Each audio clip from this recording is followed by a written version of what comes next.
Naba Muhyiddin is in Port Sudan. She joins us live now with more. Naba, what more can you tell us about the paramilitary attack on that village in North Kordofan State in Western Sudan?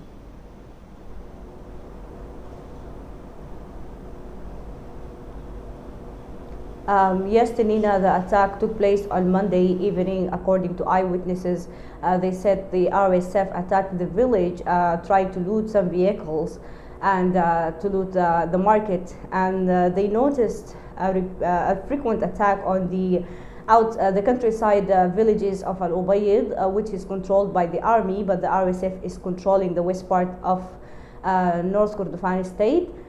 So this attack came for the third week.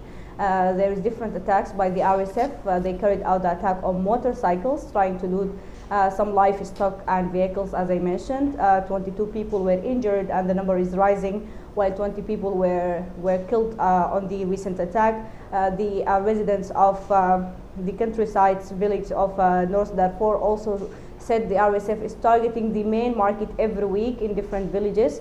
And some people right now, they are carrying weapons in order to protect themselves. So we are expecting more attacks because RSF in Western Sudan generally, and now in Al Jazeera and White Nile State, they are acting in groups, in motorcycles, in rapid and quick attacks to loot vehicles and livestock. The situation right now is bad, and the Doctors Syndicate issued a call to donate for blood and donate also to cover the cost of some important injuries. Right, and Naba, we know the U.S. has imposed sanctions on Algoney. Surgeries for that injuries, yes. Okay, so let's talk about those sanctions from the U.S. on Algoney Hamdan Daglo Musa for procuring arms for the RSF. Talk to us more about that and what has been the RSF's reaction.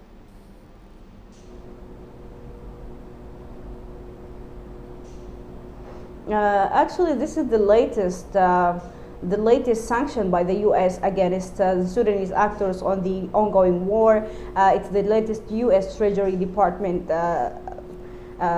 sanction, and we are expecting that it will, of course, make a positive impact because sanctioning RSF actors and all of the actors in the Sudanese war will help in at least reducing the procurement of weapons to Sudan, because as U.S. mentioned in the statement that the procurement of weapons and the flow of weapons to Sudan is contributing to human rights violations, including sexual violation, including war crimes and crimes against humanity. So we are expecting that it will help in de-escalate the situation, especially in North Darfur. It's the second sanction by the U.S. Treasury to Mohamed Hamdan Daglo's brother. We saw that U.S. has previously sanctioned Abdulrahim Daglo, and now sanctioning Algoney means that the RSF right now will not fuel North Darfur or the war in Sudan generally with the weapons like before. So we are expecting that it will help de-escalating the situation generally. There is no formal statement by the RSF regarding this, but Algoney in some social media platforms, he criticized this decision as he was a part of the delegation of the peace talks. So we are expecting that the RSF will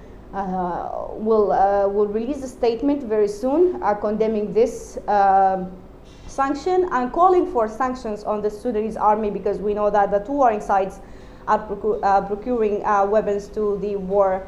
So it's a very important decision and a very important step towards de-escalating the situation in Sudan generally and in Darfur particularly, that we are expecting that the Sudanese Foreign Ministry will issue a statement welcoming this step and calling for more sanctions against RSF actors.